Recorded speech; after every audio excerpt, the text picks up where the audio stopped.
શ્રી હરિ કૃષ્ણાય ઘનશ્યામાય નીલકંઠાય સરયુદાસાય નમો નમઃ.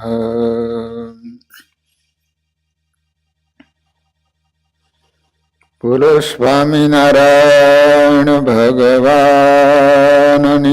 જય. શ્રી હરિ કૃષ્ણ મહારાજની જય. શ્રી નરનારાયણ દેવની જય. શ્રી લક્ષ્મીનારાયણ દેવની જય. શ્રી રેવતી બળદેવજી મહારાજની જય.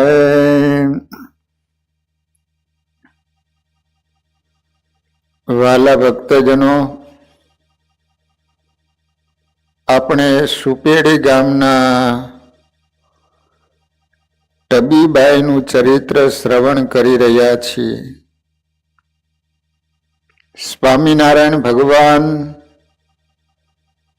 ફરેણી નામનું ગામ છે, ત્યાં પધારેલા છે. ત્યાં વેલા સોનીને ઘરે ભગવાન બિરાજમાન છે. મહારાજે ત્યાંથી રાત્રિના સમયે ટબીબાઈને દર્શન આપ્યા સુપેડી ગામમાં.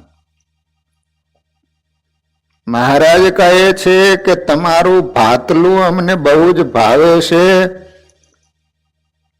માટે તમે અમારા માટે થાળ બનાવીને લાવજો. અને ભાઈ ટબીબાઈએ વહેલા ઉઠી ભગવાનને માટે સરસ મજાનું ભાતલું તૈયાર કર્યું અને ત્યાંથી ચાલી અને ફરેણી ગામની અંદર વેલા સોનીને ત્યાં સ્વામિનારાયણ ભગવાન જ્યાં બિરાજમાન છે ત્યાં પધાર્યા. મહારાજને કે મહારાજ હાલો ભાતલું ને દહીં લાવીશું, તે શિરાવી લ્યો. સવારે જમવાનું હોય ને એને શિરામણી કહેવાય. મહારાજ મોં મલકાવતા ચાકડે બેઠા અને ટબીબાઈએ ભાતલું પીરસ્યું. મહારાજને જમતા જોઈ ટબીબાઈ એક નજરે સામે બેસીને જોઈ જ રહ્યા. મહારાજ જમતા હોય અને એ બહેન મહારાજની સામે એક મીટે આમ આંખનું મટકું મારતા નથી, એ રીતે મહારાજની સામે જોઈ જ રહ્યા છે. ભગવાન જમી રહ્યા છે. બપોરનો ભાત લઈ વહેલી આવેલ ભનકીને જેઠાઈએ પૂછ્યું, ભની અટાણમાં કાં ભાત લાવી? શું તારી ભાભી બીમાર થઈ ગઈ છે?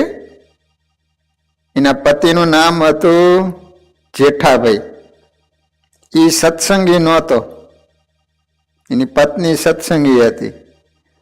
એટલે એની ભની હતી ને એને આ ટબીબેને કીધું કે આ ભાત છે ને મારા પતિને માટે તું વાડીએ દઈ આવજે. કારણ કે પોતે તો ફરેણી ભગવાનને દેવા માટે ગયા હતા. એટલે ઓલી ભની ગઈ ને એટલે ટબીનો ધણી પૂછે છે કે કેમ તારી ભાભી બીમાર પડી ગઈ છે? એ ખેતરે કેમ ન આવી? ક્યાં ગઈ છે? ના ભાઈ ના, એના ભગવાન સ્વામિનારાયણ માટે ભાતલું બનાવીને એને ખવડાવવા ફરેણી ગયા છે. ભનીએ એને કીધું જેઠાલાલને. એક દાડિયાએ કટાક્ષ કર્યું, જેઠા તારી બૈરી હાવ છૂટી ફરે એ સારું નહીં હો. તને ખબર કર્યા વિના હાલી જાય એ કેવું? આ તે કાંઈ બૈરું કહેવાય? ધણીને પૂછે નહીં અને હરાયા ઢોર જેમ હાલી નીકળે. જેઠા આવા બૈરાના લખણ હારા નહીં હો. એનો કાંઈક ઉપાય કર, નહીં તો તને ઊંઘ તો મેલી હાલી જાય, તું વહેલો ઘર ભંગ થઈશ. એના મજૂરો હોય ને એને ચડાયો કે આ રીતે તને મૂકીને હાયલું જાય એ સારું ન કહેવાય. કાલ હવે તું ઘર ભંગ થઈશ. પડખે ઉભેલા સૌજીએ પણ મેણા ટોણા મારી ટાંડો મેલ્યો. માણાને હળગાવવું બહુ ગમે, ઠારવાનું કોકને જ ફાવે, બાકી બધા હળગાવતા જ હોય છે. હા ભાઈ, આ જેઠા એ સ્વામિનારાયણ તો જાદુગરા છે, તારા હાથથી બૈરું જાય હો. પોપટિયાની વહુએ પણ હળગતામાં ડૂભાણું મેલ્યું અને એ જ ઘડીએ જેઠો ઊભો થઈ ગયો, હાથમાં પરોણો લઈને જોરથી બોલ્યો, આજે તો એને જોડી નાખું, હાડકા ભાંગી નાખું, પહારી દોર ન કરું ને તો મારું નામ જેઠો ને. હા જેઠિયા, અથરો થામા અથરો, ધીરો રે ધીરો. તું ત્યાં જાતો 2-4 જઈને હારે લઈને જજે, નહીં તો ત્યાં કજિયો માંડીશ તો માર ખાઈને આવીશ. ત્યાં એના ભક્તો કાઠી દરબારો તને જુડી નાખશે. પડોશના ખેતરવાળા રામાભાઈએ જેઠાને સલાહ આપતા ટાઢો પાડ્યો. તેની પડખે બેઠેલા એના કાકા જાદવ ભગતે કંઠી પર હાથ મેલીને કહ્યું, જેઠિયા, લોક બધાય નિંદા કરીને નાહક પાપમાં પડે છે. આખરમાં માણસ માત્રને ભગવાન ભજવાનું સૂજે છે. આ ટબી વહુને તો ગળથુથીમાં એના માવતરે ભક્તિ આપીશ. એવું ડાયું માણસ તારા પૂરવના ભાગ્ય કરીને તને મળ્યું છે, નહીં તો તારે ત્યાં એ ક્યાંથી હોય. આટલી નાની ઉંમરમાં એને ભક્તિની લગ્ની લાગી છે, તે જોતો નથી? તે સાંભળ્યું તો હશે જ ને. જેસલને તોરણ મેળ્યા તો બેડો પાર થઈ ગયો. જલારામને વીરબાઈને સાધુની સેવામાં સોંપ્યા અને દેવીદાસને પરબે અમરમાં મળ્યા ત્યારે જગ આખામાં એની સમજણ વિના કેટલી ખોદણી કરી હશે, એનું ફળ તો એ જીવને ભોગવવું જ પડે. મારી ના નથી, તું ત્યાં જા, પણ ધીરજ ધરીને ભગવાનના દર્શન કરજે તો તારો બેડો પાર થાય છે. એમાં કોઈક માણસ હારાય હોય ને, ત્યાંને સલાહ હારી આપી, એ કે તારી પત્ની નાનપણથી ભગવાનની ભક્તિ કરે, તું તારા ભાઈગ માન. બાકી સંસારની અંદર તો માણસો કેટલા બધા છે, કોણ ભગવાનનું ભજન કરે, કોણ ધર્મનું પાલન કરે. તારે સામેથી એનો ગુણ લેવો જોઈએ, એને બદલે તું આટલો બધો ખીજાઈ ગયો અને મારવાની વાત કરે. તો અહીંયા કે સ્વામિનારાયણની હારે માણસો નહીં હોય એમ માને? અહીંયા તો કાઠી દરબારો હારે હે, તને ભાંગી નાખશે હાડકા. માટે તું એમ કર, ત્યાં જઈને સ્વામિનારાયણ ભગવાનના દર્શન કરજે. નકામો આમ તું એનો અવગુણ લઈશ ને પાપે કરીને નરકમાં પડીશ. શા માટે હાથે કરીને પાપમાં પડેશ?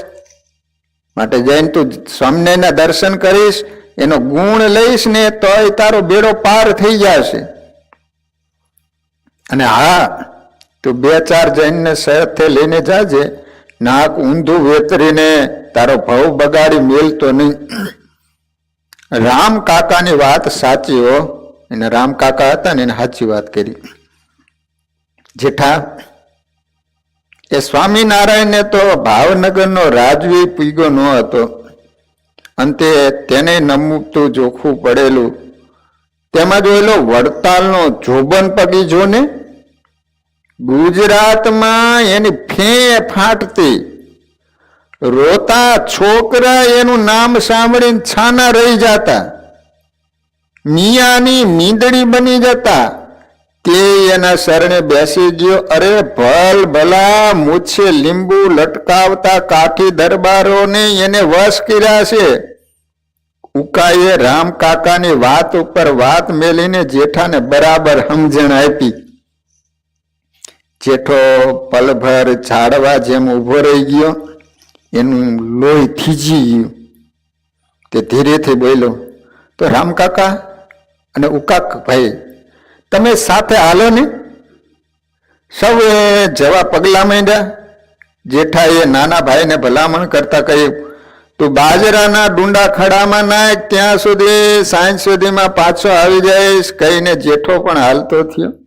ફરીને એના પાદરે પૂછતા પૂછતા ખબર મળ્યા કે મહારાજ વેલા સોનીના ઘેર છે.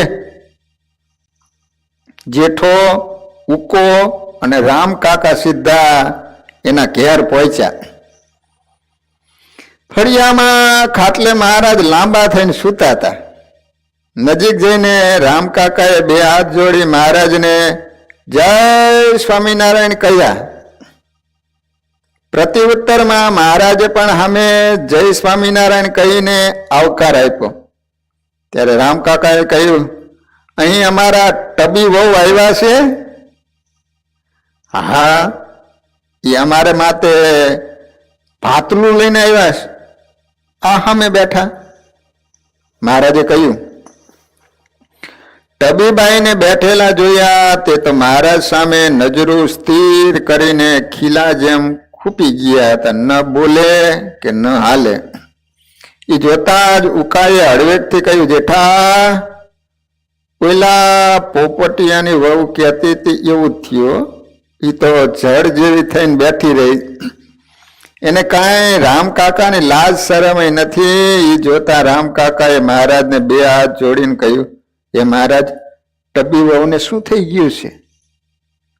ભગત, એ તો સમાધિમાં અક્ષરધામમાં જઈને અમારા સ્વરૂપનો આનંદ માણે છે. ભગવાને કીધું કે એને સમાધિ થઈ ગઈ છે. તમે એની નાડી તપાસી જુઓ તો ખાતરી થશે. જેઠાએ ટબીબાઈનું કાંડું પકડ્યું. નાડી જોઈને તો હાથમાં ન આવી.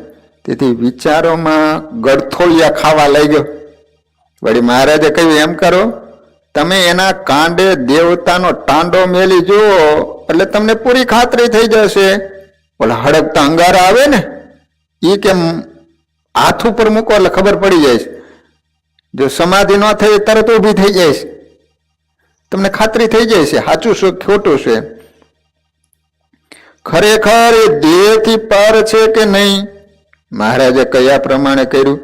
ટબીબાઈના કાંડે અંગારો મૂકતા પણ ટબીબાઈનો હાથ કે દેહ હિલ્યો નહીં, પણ કાંડા ઉપર મૂકેલ તિખારાથી બાઈના હાથની ચામડી બળીને લોહી ખદખદવા લાગ્યું. એ જોઈ રામ કાકા અકળાતા મહારાજને બે હાથ જોડીને કહેવા લાગ્યા કે મહારાજ, તમે તો પ્રભુ છો, આ બાઈને હવે જગાડો, અમારે મોડું થશે. ખડામાં લણાયેલ બાજરો પડ્યો છે. રામ ભગતની વિનંતી સાંભળી શ્રી હરિએ દયા કરી ટબીબાઈ ઉપર નજર માંડી સાથ દીધો. અરે ઓ ટબીબાઈ, ભગવાને બોલાવી, જાગો ભગત, જરાક નજર માંડો, આ કોણ આવ્યું છે? ટબીબાઈની ફડાક દેખી આંખો ખુલી. એ જોઈ મહારાજે પૂછ્યું, ટબીબાઈ, તમે ક્યાં ગયા હતા? શું કરતા હતા? મહારાજ, હું તમારા ધામમાં ગઈ હતી. ઓહો, શું એનું સુખ અને શાંતિ, કેવો આનંદ! તમે મને અહીં કેમ બોલાવી? મારે અહીં રહેવું નથી મહારાજ, મને અક્ષરધામનું સુખ માણવા દ્યો ને. ટબીબાઈની વાત સાંભળી સૌ સુથારોની આંખો પોળી થઈ ગઈ અને જોતા રહ્યા. મહારાજે કહ્યું, ટબીબાઈ, હજુ તમારે પૂર્વ કર્મના લીધે આ લોકમાં રહેવાનું છે. તમારા સગા ભેડા ઘરે તમે જાઓ, અમે સમય થઈએ તમને તેડી જઈશું. મહારાજની આજ્ઞા થતા ટબીબાઈ ધણી સાથે સુપેડી જવા નીકળ્યા. અને એ પછી ઘણા વર્ષો વીત્યા ને એ સુતાર કુટુંબ જેતપુર રહેવા આવ્યું. સુપેડી ગામથી પછી જેતપુર નામનું ગાદીસ્તાન છે ને, ત્યાં પછી રહેવા માટે જતા રહ્યા.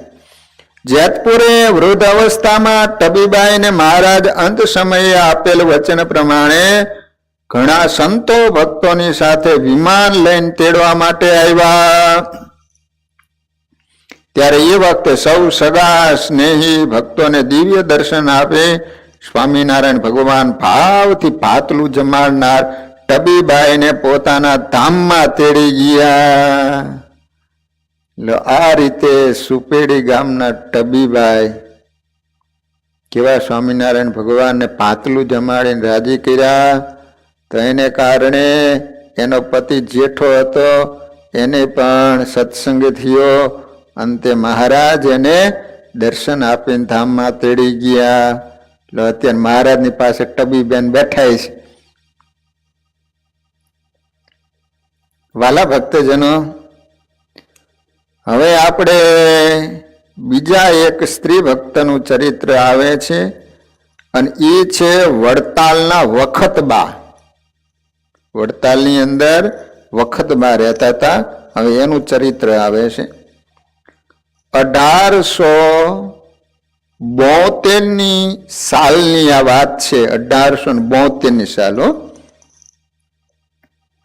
ખેડા જિલ્લાના ચરોતર પ્રદેશના વડતાલ ગામના ભાયા પગીને 4 દીકરા હતા. ભાયા પગી, જોબન પગી, એ રીતે નામ હતું ભાયા. એને કેટલા દીકરા હતા? 4 દીકરા હતા.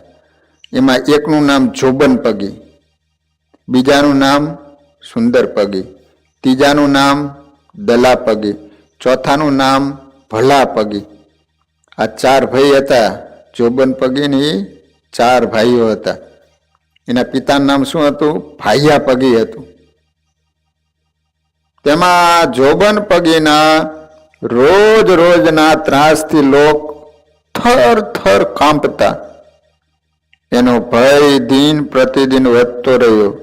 ગુજરાત આખામાં ધાડ પાડવી, લૂંટ કરવી જેવા કાર્યોથી બહારવટિયા તરીકે એનું નામ પંકાતું હતું જોબન પગીનું. થોડે દાડે તે ગમે તે ગામ પર ડર વિના ખાબકીને લૂંટ ચલાવતો અને ખૂન ખરાબા કરતો ફરતો. આવા સમયે એના કાને વાત આવી કે ઘોડી તો સ્વામિનારાયણની હો, આવું જાનવર ક્યાંય આ પંથકમાં જોવા ન મળે. ઘોડીના ખૂબ વખાણ સાંભળી એને ચોરવાનો જોબન પગીને ચસ્કો થયો. માણકી ઘોડીની ચોરી કરવી છે. આખી રાત એને ઉજાગરો કરી ઘણો પ્રયત્ન કર્યો, પરંતુ એને ઘોડી પાસે સ્વામિનારાયણ ઊભા હોય ને એવું દેખાયું. અંતે થાકીને પાછો ફેર્યો. આ જ સમયે અવારનવાર સ્વામિનારાયણ ભગવાન વડતાલે આવતા. સાધુઓની ગામમાં ધીરે ધીરે ધર્મ પ્રવૃત્તિ વેગવાન બની. રામનવમી, જન્માષ્ટમી, પ્રબોધની, વસંત પંચમી જેવા ઘણા ઉત્સવો વડતાલે કરતા. તેમાં લોકમાનસ પલટાતું રહ્યું. સત્સંગની ધર્મ ભાવનાનો રંગ ઘૂંટાઈને ઘેરો બન્યો. તેમાં જોબન પગીના માં વખતબા પણ સત્સંગના રંગમાં રંગાઈ ગયા. વખતબા એટલે કોણ? જોબન પગીના મધર. એની માનું નામ હતું વખતબા. માનવ જીવનનો મર્મ સમજતા એનો પરિવાર ધીરે ધીરે ધર્મ ભાવમાં જોડાયો. અંતરે પૂર્વ જન્મનું પવિત્ર ઝરણું વહેવા માંડ્યું. પૂર્વમાં કર્મફળથી મળેલ નીચી જાતિના કુળની સામાજિક પરંપરા, આચાર વિચાર બદલાયા. સત્સંગીઓના જીવન વ્યવહાર જોતા સમજમાં આવ્યું કે આ માનવ જીવનનો મર્મ શું છે. તેથી કુળ જ્ઞાતિના રીત રિવાજોથી કેટલીક કુટેવો, કુરિવાજો અધર્મમય જાણીને એનો ત્યાગ કરીને સાચા સદાચાર માનવ ધર્મ તરફ તેઓ વળ્યા અને સ્વામિનારાયણના સત્સંગી થયા અને દ્રઢતાથી નિયમ ધર્મ પાડવા લાગ્યા. બોલો, આવા હતા પણ એને સત્સંગનો રંગ લાગ્યો ને, બધું જ એને છોડી અને પછી સત્સંગના જે ધર્મ નિયમ હતા ને એમ દ્રઢતાથી પાડવા માંડ્યા, ચુસ્તપણે. પોતાના જીવનનું પરિવર્તન કરતા પ્રથમ એને ડુંગળી, લસણ વગેરે અખાદ્ય ને અપેય પદાર્થોનો ત્યાગ કર્યો. વિચાર તો કરો, પહેલા તો કેવું બધું ખાતા હતા, એ બધું છોડી દીધું. ડુંગળી લસણ શીખે પણ છોડી દીધું ખાવાનું. કેવો એ સત્સંગનો રંગ લાગ્યો છે બોલો. આપણે તો 30-40 વર્ષથી સત્સંગી હોય તો ડુંગળી લસણ ખાધા કરતા હોય છે. લો તો સત્સંગી તો મટી જ નહીં. લો, સ્નાન પૂજા વગેરે નિત્ય નિયમનું આચરણ કરવા લાગ્યા. પોતાના જીવનમાં શાંતિ વર્તા પુત્ર વધુઓને પણ એ રસ્તે દોર્યા અને એને ઘરમાં ધર્મ પાલન શીખવ્યું. આ 4 દીકરાની વહુ હતી ને, એને પણ વખતબાઈએ કઈ રીતે ધર્મોનું પાલન કરવું, નિયમો પાડવા, એ ધીરે ધીરે બધું શીખવાડતા ગયા. તેમજ ડભાણમાં મોટો યજ્ઞ આરંભાતા પરિવારને સાથે લઈ સત્સંગના નિયમ ધર્મ પાડવા પ્રતિજ્ઞા લેવડાવી. વખતબાના નિયમ ધર્મ જોઈ પાડોશી, સ્નેહી, જ્ઞાતિજનોના ઘરે પણ પરિવર્તન થવા માંડ્યું. વખતબાની રહેણી કરણી વિનય, મૃદુલા અને લાગણીશીલ સ્વભાવથી પ્રભાવિત થઈ વારંવાર સાંખ્યોગી બાઈઓ પણ એને ત્યાં ઉતારો રાખતા. કારણ કે એ જમાનામાં જોબન પગીનું મકાન બહુ મોટું હતું અને કથા વાર્તા સત્સંગ કરાવતા, તેથી ગામ આખામાં પણ એનું અનુકરણ વધતું ગયું. આવા સમયે જોબનની વાત કાન ઉપર આવી, એ સાંભળી એને અતિશય દુઃખ થયું, અંતર કકડી ઉઠ્યું. એને શાંત પાડવા શ્રી હરિનું સ્મરણ માંડ્યું, પણ હૈયામાં થતી વેદનાના ઘોડાપુર વછોટ્યા. એ વખતે જોબન પગી બહારથી આવ્યો અને ડેલીમાં પ્રવેશ કર્યો. તેને જોઈને વખતબાનું હૈયું હાથ ન રહ્યું. તે ઉકળતા હૈયે ત્રાડ પાડતા બોલ્યા, જોબન, ત્યાં જ ઉભો રહીજે, તે મારી કૂખ લજવી. તું એમ માને છે કે આ તારી ઉછળતી જુવાનીનું જોર કાયમ ટકી રહેશે? ના ના ના, એક દી એ હણાઈ જશે. ક્યાં ભાવના પાપે તું મારી કુખે જન્મ્યો કપૂત? જા જા, આજથી આ ઘરમાં તું પગ મૂકતો નહીં. મારે મન તું તો હતો નહીં એમ ગણીશ. ઓસરીની કોરે સામે બેઠેલા માળા ફેરવતા ભાયા પગીએ હળવા સાદે પત્ની વખતબાને કહ્યું, હ એમ અથરા ન થાવ, ક્રોધ મેલો, એને ઠપકો જરૂર આપો, પરંતુ શાંત ચિત્ત રાખીને. ભાયા પગીના શબ્દ વખતબાના હૈયે ઠર્યા અને વખતબા થીરા પડ્યા, પણ એની આંખેથી બોર બોર જેવડા આંસુ ટપક ટપક ખરવા લાગ્યા. દુઃખી મનથી તે કંપતા હોઠે બોલ્યા, પગી, હું શું કરું? આ પાપીએ તો મારી કૂખ લજવી, લૂંટ, ધાડ, ખૂન, ખરાબા કરીને આખો ચરોતર પંથક એના નામથી થર થર કંપે છે. કારણ કે એની માને સત્સંગ થયો અને જોબન પગીત આવા ધંધા કરતો હતો, એટલે ઘરે આવ્યો ને એટલે એની માએ ઉધડો લીધો. આને કરતા મારે ત્યાં તો જન્મ ન હોય તો સારું હતું. કે હું કાલે સત્સંગ સભામાં ગઈ ત્યારે કેટલીક બાયુ ડરની મારી ચૂપચાપ મને જોતી રહી હતી. એનું કારણ જાણ્યું ન હોય તો આણે ભગવાન સ્વામિનારાયણની ઘોડી ચોરવાનો પ્રયાસ કર્યો. વખતબાઈ એના પતિને વાત કરી. ત્યાં એને પરચો જોયો, છતાંય એની આંખ ઉઘડતી નથી. અરે, રાજા રાવણનું પણ અભિમાન રહ્યું ન હતું, એ ધૂળમાં ભળી ગયો હતો. આની જુવાની ફાટીને ધુમાડે ગઈ. પાપી એમ માને છે કે હું બહાદુર છું? ના ના ના, એક વેળાએ ઉપરવાળો હિસાબ માગશે. આ કર્મથી જીવની કેવી ગતિ થાય છે એ તો વિચાર કર. તારા ભેડા અમે કર્મના ભાગીદાર થઈ પાપમાં પડીએ છીએ. પેલા અજામિલ, વાલ્મીકીનો તારણહાર શ્રી હરિ પ્રગટ સ્વરૂપે આ પૃથ્વી ઉપર હયાત છે અને તે આપણા સદભાગ્ય અહીં સુધી આવ્યા છે, તોય એને પારખવા તારી આંખ ઉઘડતી નથી. શા માટે કર્મનું ભાથું બાંધી ભવો ભવ ભટકવાનું કર્મ કરે? હજુય વેળા વીતી નથી. એને ચરણે બેસીને જન્મારો સુધારી લે. હૈયેથી ઉકળાટ નીકળી જતા વખતમાં થોડાક ટાઢા પીડ્યા. એ જોઈ ધીરા ડગલા ભરતો જોબન ઓશ્રીની કોર પાસે આવી માને પગે લાગી અને બોલ્યો, માં, આજથી તમને કોઈને મારા કોઈ કર્તવ્યથી મન દુઃખ નહીં થવા દઉં એવા સોગંદ લઉં છું. એની માને વચન આપી દીધું, માં, હવે પછી હું કોઈ દી આવા કામ નહીં કરું. હા માં, તમે જે કહ્યું એવા કુકર્મ કરવામાં મેં પાછું વાળીને જોયું નથી. કાલે ડભાણ ગયેલો ત્યારે સ્વામિનારાયણની ઘોડી ચોરવા આખી રાત મેથો પણ ઈચ્છા પૂર્ણ ન થઈ. મેં તે પરચો જોયો ત્યારથી મારું મને ચૂથાયા કરે છે. પણ આ જીવમાં જે સડો બેસી ગયો છે અને અહંકારના જોરે હું એને નમવામાં શરમાયો હતો, તેથી હવે તારા સોગંદ ખાઈને કહું છું કે હું પણ એનો આશ્રિત બની જઈશ.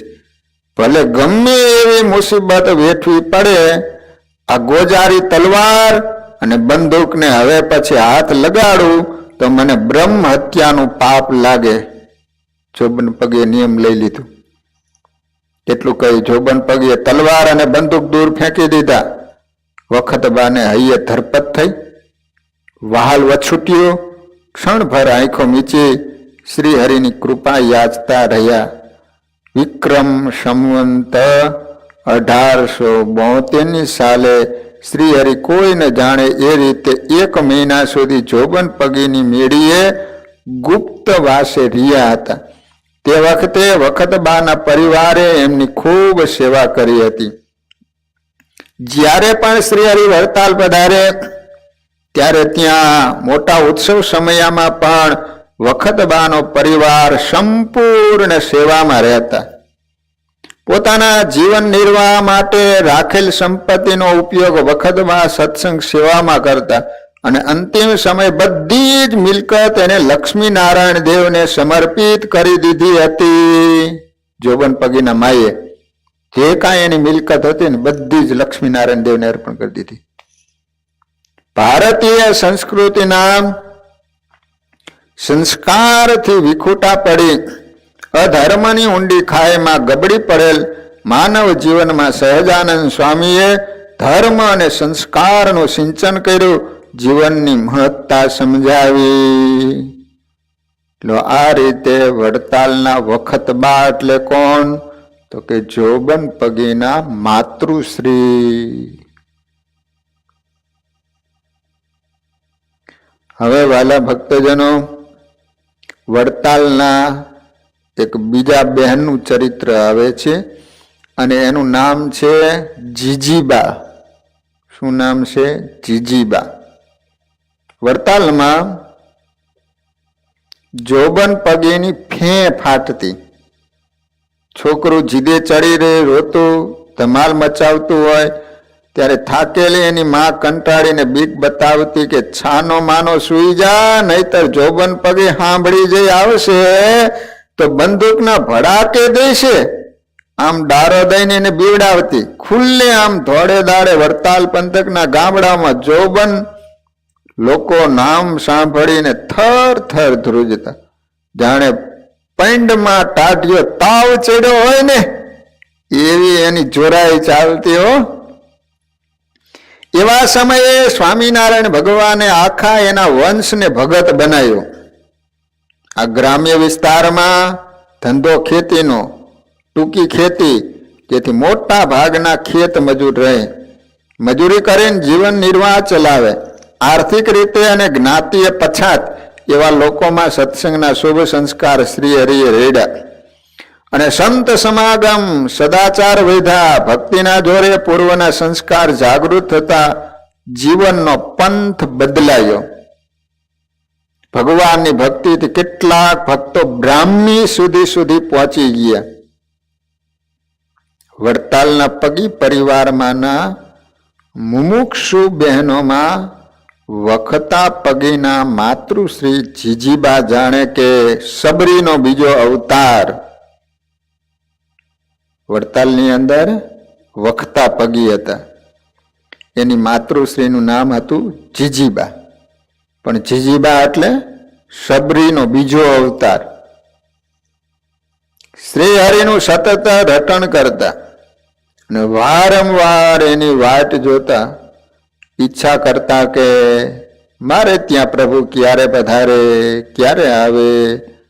એમનો વ્યવહાર દુબળો, આર્થિક સ્થિતિ નબળી, પણ હૈયાની અમીરાત મજબૂત દોરે બાંધેલી, જેથી ઉત્સવ સમયે કે મંદિરના બાંધકામમાં તન મનથી યથાશક્તિ સેવા આપતા.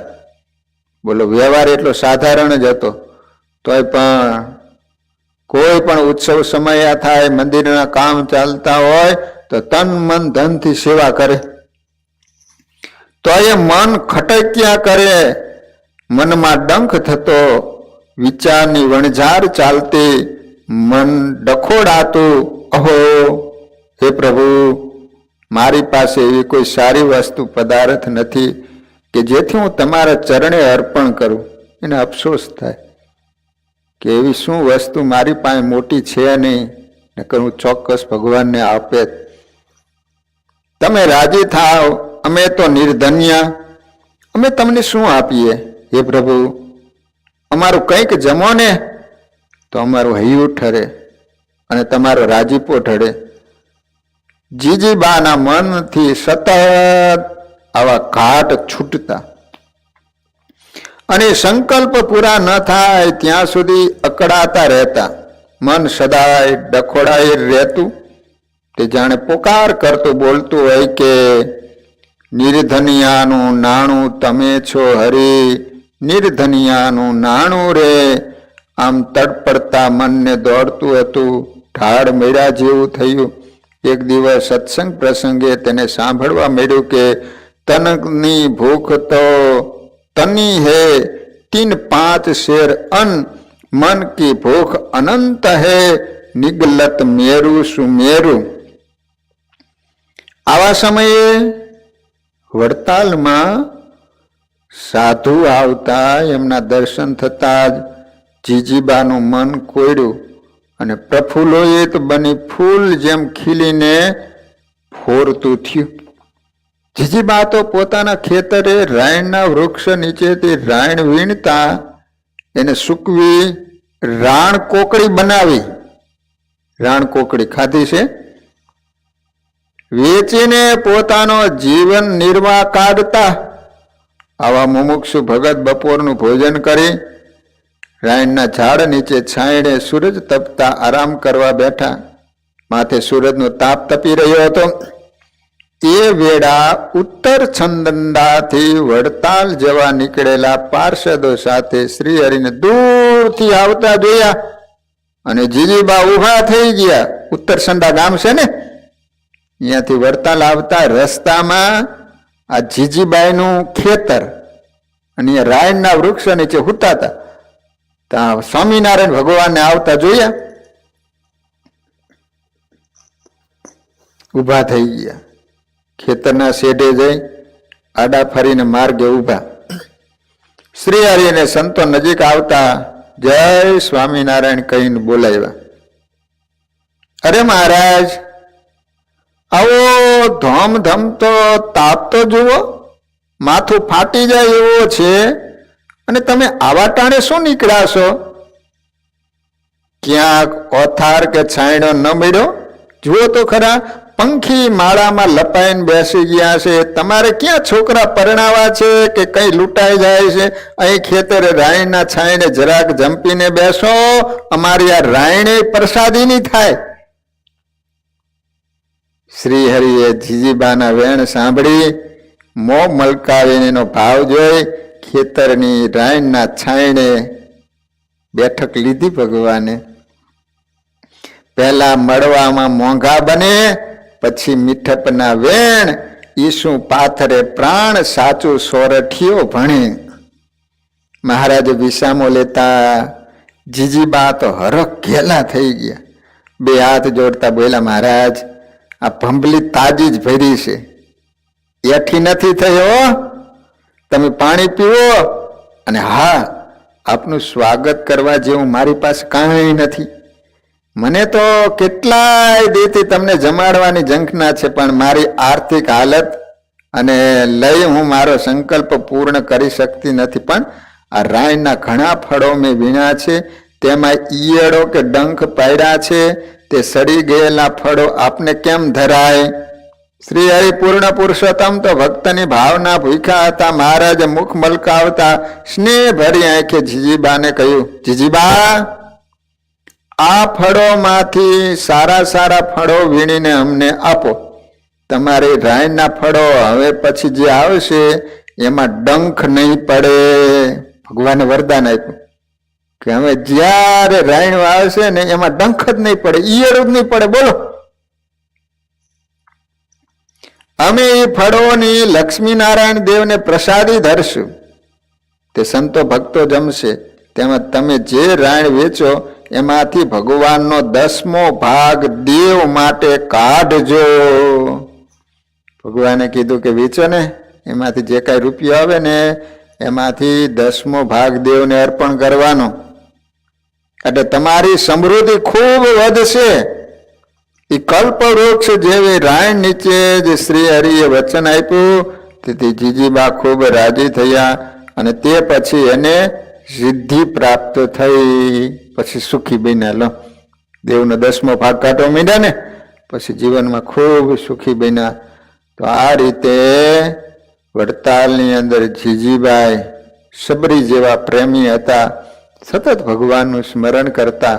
ગરીબાઈને કારણે બીજી મોટી સેવા નહોતા કરી શકતા, પણ જો ભગવાનને જમાડવાની ઈચ્છા હતી તો ભગવાન સામે ચાલીને આવ્યા અને એની રાયણ જીમાં અને ભગવાને એને સુખી બનાવી દીધા. વાલા ભક્તજનો, આ રીતે વડતાલના પગી પરિવારના માતૃશ્રી બંનેના ચરિત્રો આપણે સાંભળ્યા. હવે સારંગપુરના એક સ્ત્રી ભક્તનું ચરિત્ર આવે છે અને એનું નામ છે કંકુબાઈ. શું નામ? કંકુબાઈ. કયા ગામના? તો કે સારંગપુર. આ વાતને ભલે વર્ષો વીત્યા, પણ જ્યારે જ્યારે તેને સાંભળીએ ને ત્યારે માનવીના તે વખતના દિવસોની ઝાંખી આંખ સામે તરવરે એવો 56યો દુષ્કાળ. વર્ષો એને વીતી ગયા, પણ આજ પણ 56યા દુષ્કાળની વાત આવે ને તો એ આંખે તરવરવા માંડે. કહો 56યો દુષ્કાળ એટલે ભયંકર. રાની પશુની જેમ કાળ બનીને ઉતરેલો. વરસ તો એક જ એવું ગણાયું, પણ ચકલી નાની ને ફડકો મોટો એવું દુઃખદાયક બન્યું. એમાં તો કંઈક માનવીના હૈયા ધ્રુજી ઉઠેલા. ભૂખ્યા સાવજની જેમ તે જડબું ફાડતો ગોહિલ વાડની ધરતી માથે ફરી વળેલ અને કંઈક માનવીના હોંશકોશ ઉડાડી દીધેલા. ભલ ભલા મુછાળા માનવીઓના પાણી ઉતરી ગયા. સૌના અંતરેથી એક જ પોકાર નીકળતો હતો, હે પ્રભુ તું લાજ રાખજે. સૌને આવા ટાણે આસ્થા બંધાય કે જો આ દુઃખથી ઉગરવું હોય તો ભગવાન સિવાય કોઈ સહાયક નથી. આવો જ દુષ્કાળ વર્ષો પછી લબરાક લબરાક ચીપડો કાઢીને પડું પડું થઈ રહ્યો હતો. એ સમયે માણસ માત્રની મૂંઝવણનો પાર ન રહ્યો. બે મહિના સુધીના ચોમાસાના ભર જુવાનીના દી હાયલા ગયા. સૌની આશા ભાંગવા લાગી. આકાશે કોઈ વાદળીએ દેખા દેતી નહોતી. એ વેળા સારંગપુરથી શ્રીહરિ ગઢડા જવા પાદર પહોંચ્યા. પાદરે કુંભાર જેઠા ભગત અને એના પત્ની કંકુબાઈ હામાં મળ્યા. બંને શ્રીજી મહારાજને હાથ જોડી જય સ્વામિનારાયણ કહીને પગે લઈ ગયા. ત્યારે શ્રીહરિએ પૂછ્યું, કા ભગત સુખી છો ને? જેઠા ભગતનું હૈયું તો ઠરી જ ગયું.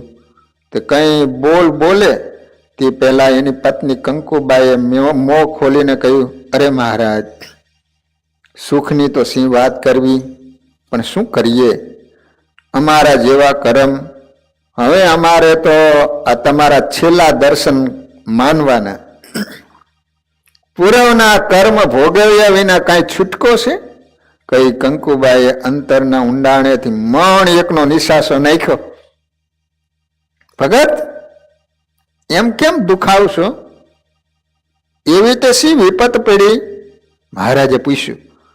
કંકુબાઈએ હૈયું વીછડી વાત કરી, મહારાજ અમે તો ગરીબ માણસ, માંડ માંડ અમારું નિભાવીએ છીએ.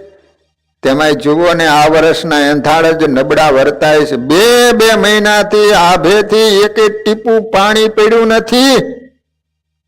તેથી અમારા જેવાને તો જીવવું ભારે થઈ પડ્યું છે. વધુ શું કહીએ?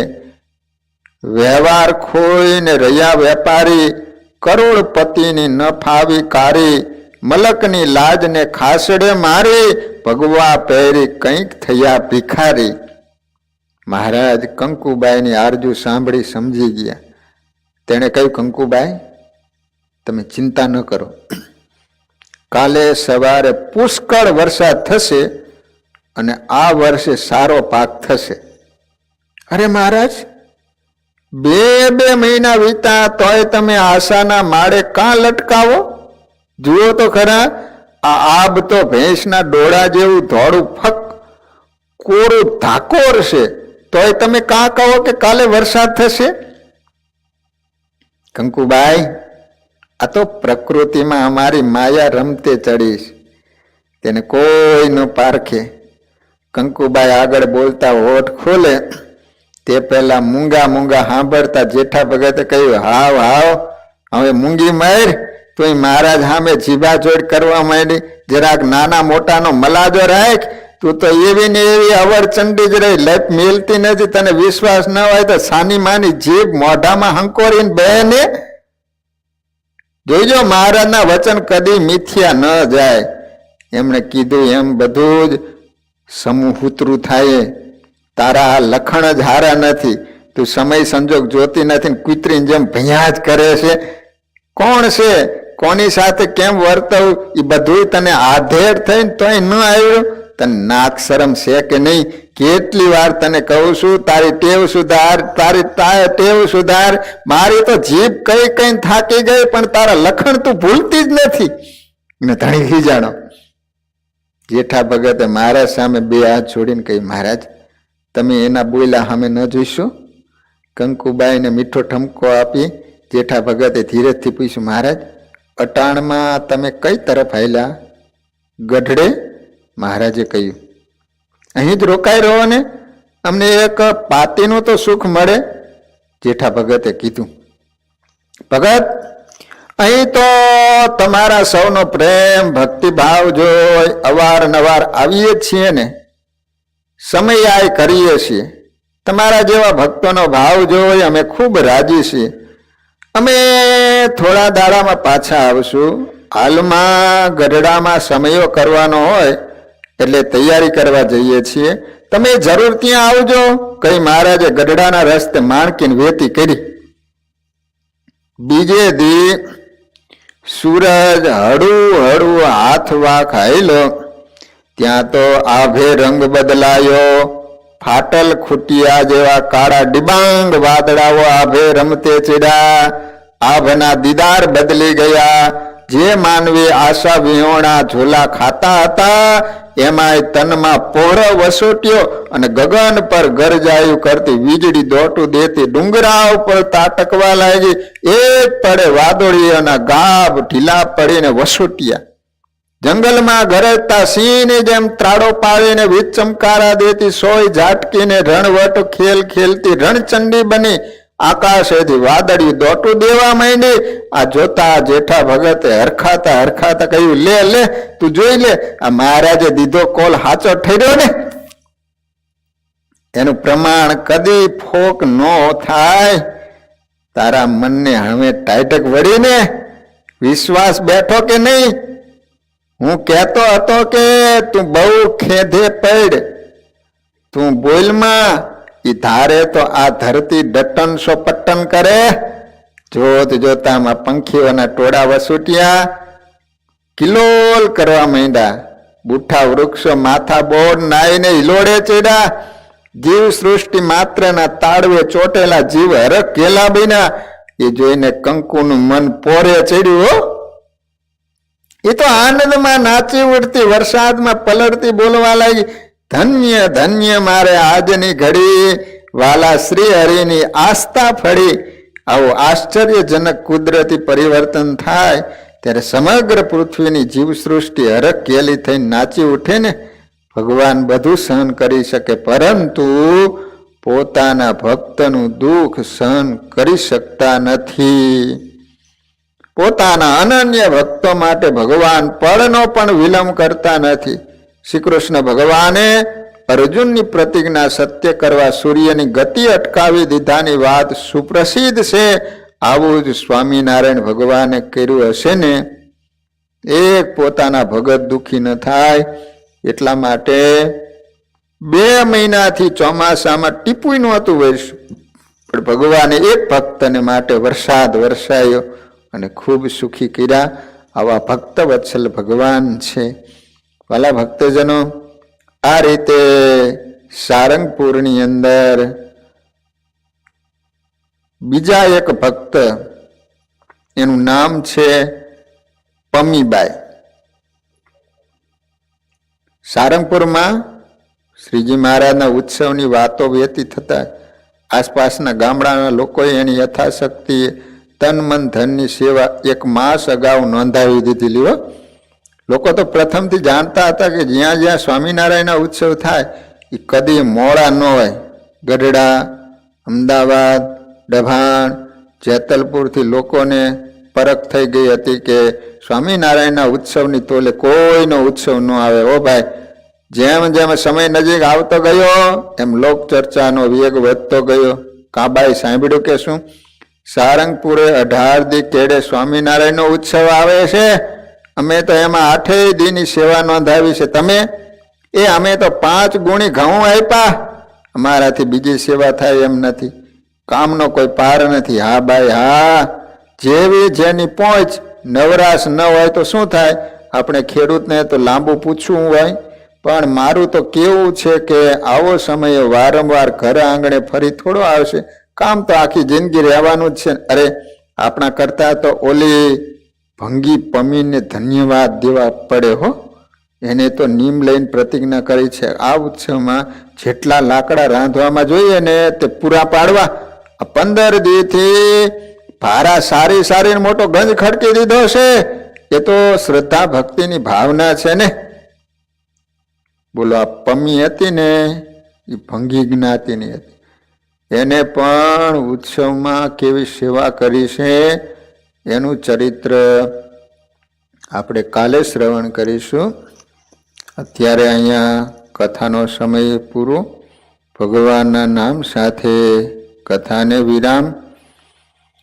વહાલા ભક્તજનો, આ રીતે આપણે અત્યારે રાત્રિના સમયે સ્વામિનારાયણ સમકાલીન સમયમાં જે બહેનોએ ભગવાનને અર્થે સત્સંગને અર્થે તન મન ધન ન્યોછાવર કરી ભગવાનની ભક્તિ કરી સત્સંગના રંગે રંગાયેલા એવા બહેનોના સુંદર મજાના ચરિત્રો અલગ અલગ ગામોની અંદર જે બહેનો રહેતા હતા એના આપણે શ્રવણ કરી રહ્યા છીએ. વાલા ભક્તજનો, ધનુર્માસ પણ ચાલી રહ્યો છે. સવારે પણ આપણે શ્રીજી સમકાલીન સુંદર એવા ભગવાનના ચરિત્રો શ્રવણ કરી રહ્યા છીએ. હવે ધનુર્માસનો ફક્ત 1 જ દિવસ બાકી છે. કાલે પવિત્ર અમાસનો દિવસ છે વાલા ભક્તજનો, અને બીજા દિવસે ગુરુવારે તો ધનુર્માસ પૂરો થશે. ગુરુવાર અને મકર સંક્રાંતિનો દિવસ છે. અત્યાર સુધી સૂર્યની ગતિ ધન ઉપર હતી. મકર સંક્રાંતિ આવશે એટલે સૂર્યની ગતિ મકરમાં જશે. મકર સંક્રાંતિ એટલે ભક્તજનો દાન પરવણીનો દિવસ ગણાય છે. તે દિવસે જે કાંઈ દાન આપતા હોય છે એનું સહસ્ત્ર ગણું ફળ મળતું હોય છે. વાલા ભક્તજનો, મૂડીની અંદર જે મંદિર ઊભું છે એ મંદિર માટેની જગ્યા મૂડીના દરબાર રાજા રામાભાઈ એને સ્વામિનારાયણ ભગવાનને પવિત્ર ઉત્તરાયણના દિવસે એ જમીન સમર્પિત કરેલી. સ્વામિનારાયણ સંપ્રદાયમાં મંદિર માટેની જગ્યા સૌથી પહેલી આપવામાં આવેલી હોય તો મૂડીના દરબારે મંદિર માટે સૌ પ્રથમવાર જમીન